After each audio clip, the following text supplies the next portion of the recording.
Right, so if you receive the carry handle from us, it'll probably look something like this. You see there are two bars here, horizontal bars. Right, we're going to remove the two horizontal bars, right, and just and then what you're left with is just these two braces, right. So we're going to install each brace individually.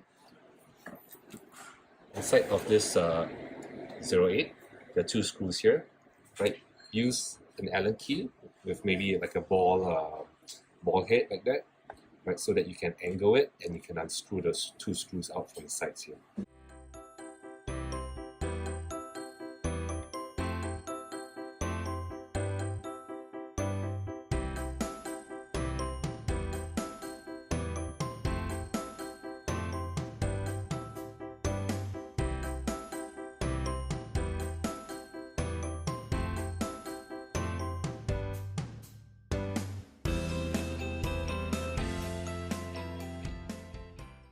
Right, so this is what it looks like at the end.